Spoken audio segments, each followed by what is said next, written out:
Breaking news చూస్తున్నాం. BRS పార్టీకి MLC పదవికి కవిత రాజీనామా చేశారు. ఇక్కడ తను రాజీనామా చేసి ఆ పత్రాలను చూపిస్తున్న క్రమంలో గతంలో టీడీపీ పార్టీకి టీడీపీ ఇచ్చినటువంటి ఎమ్మెల్యే పదవికి డిప్యూటీ స్పీకర్ పదవికి కేసీఆర్ రాజీనామా చేసినట్టుగానే కనిపించింది. తనకు 2 పదవులకి బీఆర్ఎస్ పార్టీ సభ్యత్వానికి ఎమ్మెల్సీ పదవికి స్పీకర్ ఫార్మాట్ లో రాజీనామా చేస్తూ చాలా స్పష్టంగా కవిత లేఖలను కూడా చూస్తున్నాం ఆర్టీవీ స్క్రీన్ పైన. స్పీకర్ ఫార్మాట్ లో to the chairman Telangana legislative council Hyderabad, I hereby tender my resignation of my seat in the house with effect from 3/9/2025. కవిత రాజీనామా చేసినట్టుగా చాలా క్లియర్ గా మెన్షన్ చేసింది. సో మరోవైపుగా బీఆర్ఎస్ పార్టీకి కూడా రాజీనామా చేసింది. సో ఎవరో వచ్చి గుంటనక్క మమ్మల్ని మొత్తాన్ని విడగొట్టాలని చూసింది, మా కుటుంబాన్ని విచ్ఛిన్నం చేయాలని చూసింది. ఆ గుంటనక్క ఎవరు కవిత రూపంలో అంటే కవిత మాట్లాడిన మాటల్లో ఆ గుంటనక్క హరీష్ రావు అంటూ సంబోధించింది. ఇంకా చాలా అంశాలు ఉన్నాయి. సామాజిక తెలంగాణ సాధ్యం కాలేదు అని చెప్పుకొచ్చింది. 47 నియోజకవర్గాల్లో కలే తిరగడం నా తప్ప అని అడిగింది. హాస్టల్లో బిడ్డలు చనిపోతే అక్కడికి వెళ్ళి పరామర్శించడం తప్ప అని అడిగింది. పార్టీలో ప్రజాస్వామ్యం లేదు అని సంబోధించింది. బీఆర్ఎస్ పార్టీలో ప్రజాస్వామ్యం లేదని చెప్పుకొచ్చింది. నేను సస్పెండ్ అయిన తర్వాత, నాకు సస్పెన్షన్ లెటర్ ఇచ్చిన తర్వాత నిన్న పార్టీ మహిళా నేతలు మొత్తం కూడా కలిసి వారు ఒక ప్రెస్ మీట్ నిర్వహించారు. ఇది నాకు చాలా సంతోషంగా ఉంది. నన్ను పంపించినా సరే పార్టీలో ప్రజాస్వామ్యాన్ని కాపాడండి అని అడిగింది. తర్వాత తను చాలా కష్ట నష్టాల్లో ఉండి బాధపడినప్పుడు ఎప్పుడు కూడా ఒక్కరోజైనా కేసీఆర్ పెద్ద ఆయనగా మాట్లాడలేదు. సరే ఒక అన్నగానో పార్టీ వర్కింగ్ ప్రెసిడెంట్ కేటీఆర్ అయినా ఫోన్ చేయాలి కదా, ఆయన కూడా ఫోన్ చేయలేదని చెప్పింది. తర్వాత డబ్బులు సంపాదించడం కోసమే కొందరు వ్యక్తులు ప్రయత్నం చేశారు. ఆ కొందరు వ్యక్తులు ఎవరు గారు? హరీష్ రావు అండ్ సంతోష్ రావు.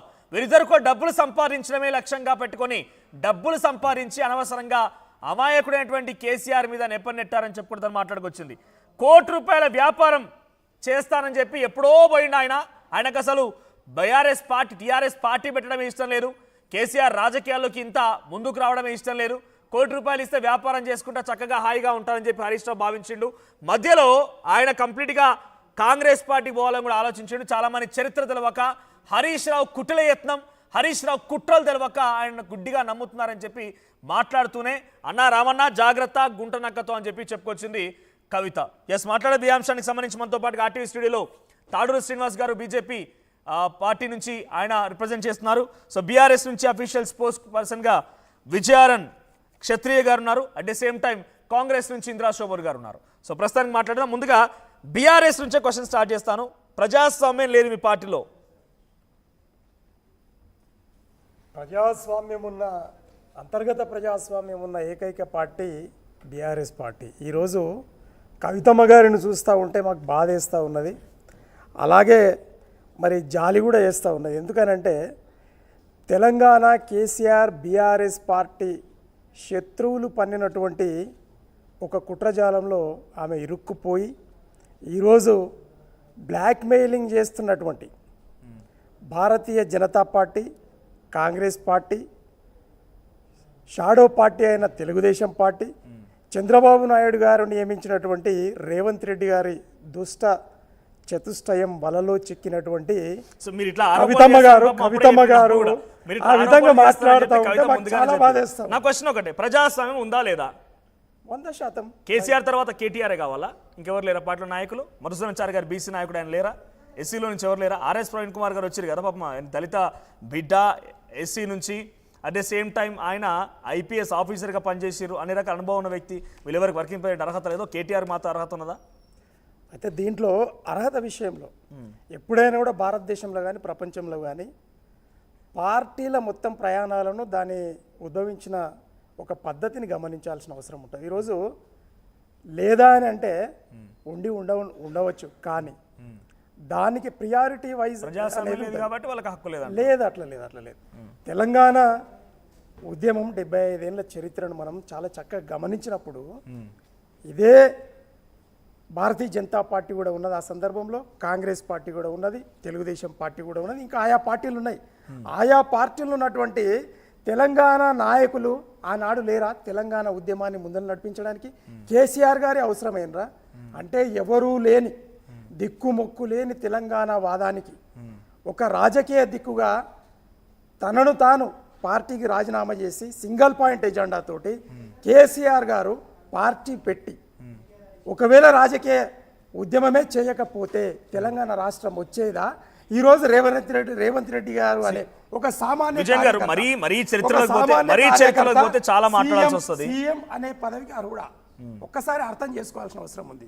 అట్లనే మరి కేసీఆర్ గారి కుటుంబం, సరే కవితమ్మ గారు ఎందుకు ఆ విధంగా చేసిందో దురదృష్టకరం, కానీ ఈరోజు హరీష్ రావు గారు కానీ, కేటీఆర్ గారు కానీ, కవితమ్మ గారు కానీ, ఈ ముగ్గురు, ఈ త్రయం నిజంగా కూడా భారతదేశంలో రాజకీయ అవనికలో పేరెన్నికైనటువంటి ఒక యూత్ ఐకాన్స్.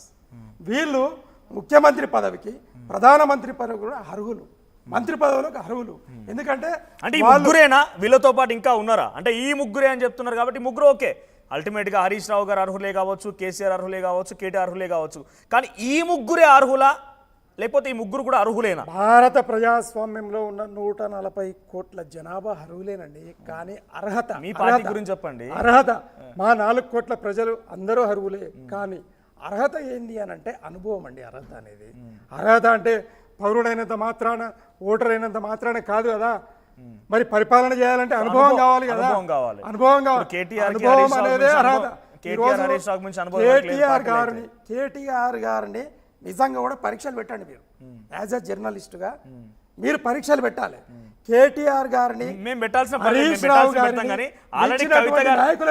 కవిత గారు పరీక్ష పెట్టి అందులో ఎగ్జామ్లు రాసి యూనిట్ టెస్ట్లు పాస్ అయ్యి ఎగ్జామినేషన్లో సక్సెస్ అయ్యి కొన్ని రెసిగ్నేషన్లు వాళ్ళు తీసుకున్న తర్వాత వచ్చి చెప్పిన రిజల్ట్ ఇది, మేము చెప్పిన రిజల్ట్ కాదు. ఒకవేళ ఆమె అర్హురాలే అని అనుకుంటే ఈ విధమైన పని చేసి ఉండేది కాదు. ఎందుకంటే అంతర్గత ప్రజాస్వామ్యంలో ఇదే ప్రశ్నలు బహిర్గతంగా అడిగేది. కుటుంబంలో అడగొచ్చు కదా, అదే పార్టీ సమావేశాలలో అడగొచ్చు కదా. అవసరమా? లేఖ రాస్తే లేఖనే విడుదల చేసిరు కదా, బయటకు లీక్ చేసిరు కదా. అవు కదా, లీక్ చేసిన మాట వాస్తవమే. నిజంగానే లేఖ లీక్ అయిందని ఒప్పుకున్నారా? ఏది లేఖ లీకేజీ గురించి అంటే బీఆర్ఎస్ లీక్ చేసిన ఒప్పుకుంటున్నారా? మేము ఒప్పుకోమండి. ఇప్పుడు ఇందాక ఒప్పుకున్నారు కదా. మేము ఒప్పుకోమండి. నేను లీకేజ్ విషయం అని అంటే ఆల్రెడీ లీకేజ్ చేసిండ్రని తానే బయటపెట్టింది. ఎవరు చేసింటారు లీకేజ్? తానే బయటపెట్టింది. ఎవరు లీక్ చేసిర్రు? తను చెప్పింది కదా. ఇప్పుడు సంతోష్ రావు గారు చేసిందని ఇప్పుడు అంటున్నారు కదా. ఇప్పుడు అంటున్నారు, అంతకుముందు అనలేదు. అంతకుముందు అనలేదు. అయితే మేమేమంటున్నామంటే సరే ఏది ఏమైనా జరగవచ్చు, కానీ పార్టీని విచ్ఛిన్నం చేసే దాంట్లో ఈరోజు మీరు ముందున్నారు కదా. హరీష్ రావు గారి పేరు, సంతోష్ రావు గారి పేరు మీరు చెప్తా ఉన్నారు కదా. అలాగే తండ్రి గారిని పొగుడుతూ, మా పార్టీ అధ్యక్షుని పొగుడుతూ మరి పార్టీకి తూట్లు పొడిచినట్టు మీరే కదా. మరి హరీష్ రావు గారు బయట ఎక్కడ మాట్లాడలే, కేటీఆర్ గారు మాట్లాడలే, సంతోష్ రావు గారు మాట్లాడలే. అంతర్గత ప్రజాస్వామ్యం ఉంది కదా మీ పార్టీలో. అంతర్గత ప్రజాస్వామ్యం అన్ని పార్టీలలో ఉంటుందండి, కానీ దాన్ని ఉపయోగించుకోవాలి కదా. మీరు ఈ విధంగా ఇప్పుడు మీ పార్టీలో ఉన్నటువంటి నాయకత్వం, ఉదాహరణకి మొన్న కాంగ్రెస్లో ఇన్సిడెంట్ జరిగింది అనుకోండి. మొన్న ఇంకా చాలా మంది నేతలు మాట్లాడుకొచ్చారు. వాళ్ళకి షోకాజ్ నోటీస్ ఇచ్చిన తర్వాత వివరణ తీసుకొని తర్వాత వాళ్ళని సస్పెండ్ చేస్తారు. పాపం తనకు చివరిగా తనే చెప్పుకొచ్చింది, నన్ను ఉరిదీసిరు అని అన్నది. ఉరిదీసే ఖైదీనైనా చివరిగా ఒక అంశం అడుగుతారు కదా, ఏం కోరిక ఉందమ్మా అని కోరిక తీరుస్తారు కదా. తినడమో తాగడం ఏదో ఉంటుంది కోరిక. పాపం ఎందుకు అవకాశం ఇవ్వకుండా కింద సస్పెండ్ చేయాల్సి వచ్చింది? పాపం 19 ఏళ్ళ కృషి ఆమె తెలంగాణ జాగృతి పేరున్నది, బతుకమ్మ అని చెప్పించింది మీరే. మీలాంటి చాలా మంది కూడా, ఉదాహరణకు నేను I mean to sorry to say this word, మీ పార్టీలో ఇంకెవరన్నా పెడితే పేర్లు పెట్టే పిలుస్తారు. ఉదాహరణకి ఇంకెవరున్నారా అంటే కవిత కాకుండా ఇంకెవరున్నారా అంటే సబితా ఇంద్రారెడ్డి గారు, సబితా ఇంద్రారెడ్డి అని పిలుస్తారు. సబితమ్మ అనే రకంగా పెద్దగా సంబోధించే దాఖలను ఎక్కడైతే వినలేదు. కవితమ్మ, బతుకమ్మ, కేసీఆర్ బిడ్డగా గౌరవిస్తారు. అంత గౌరవించే నాయకురాల్ని ఇప్పుడు ఎందుకు పక్కన పెట్టి పాపం చివరిగా ఒక కోరిక అడగాలి కదా, ఏం కోరిక అనేది. ఈరోజు చూడండి, భారతదేశంలో ప్రాంతీయ పార్టీలను విచ్ఛిన్నం చేసి తునాతునకులు చేసి ఒక మతరాజ్యాన్ని సృష్టించాలన్నటువంటి భారతీయ జనతా పార్టీ కుట్ర పన్నుతున్న సందర్భంలో ఒక కేసీఆర్ గారి కుమార్తెగా, అంటే ఈ కుండను ఎట్లా పలగొట్టాలి, బీఆర్ఎస్ పార్టీ కేసీఆర్ ఫ్యామిలీని ఎట్లా విడగొట్టాలి అనే ఏకైక లక్ష్యంతో పన్నిన కుట్రలో మరి మా కవితమ్మను ఈడీని అడ్డం పెట్టి మోదీ గారు అరెస్ట్ చేసినప్పుడు ఉరేసారన్నారు కదా, ఉరేసిండ్రు అంటున్నారు కదా కవితమ్మ గారు, అన్నారు కదా. ఆ ఊరి నుండి బయట వేసినటువంటి హరీష్ రావు గారు, కేటీఆర్ గారు, మా బాల్కా సుమన్ గారు, అలాగే మా ప్రవీణ్ కుమార్ గారు, మరి వీళ్ళు ఇలాంటి మహానాయకులు ఆమెకు వెన్నుతనగా నిలబడి యావత్ 60 లక్షల 60 లక్షల కార్యకర్తల నాయకులు ఆమె వెన్నుదన్నగా నిలబడ్డారు. కేసీఆర్ గారు అభిమానులు వెన్నుదన్న నిలబడి ఆమెను బయటేస్తే ఈ రోజు నన్ను ఉరేసి ఒక్కసారి అసలు జనరల్గా హాస్యాస్పదంగా జాగృతి కార్యాలయం దగ్గర ఎటువంటి సిచ్యువేషన్ చూద్దాం మధు. సో జాగృతి కార్యాలయం దగ్గర ఎటువంటి సిచ్యువేషన్ నెలకొంది? ప్రెసెంట్ కవిత రాజీనామా పైన బీఆర్ఎస్ రియాక్షన్ ఏంటి? ఇది ఊహించిందే, పెద్దగా అంత సెన్సేషన్ లేదు, కానీ తను చెప్పిన మాటల్లో హరీష్ రావుని గుంట నక్కతో పోల్చింది. ఎలా చూడాలి?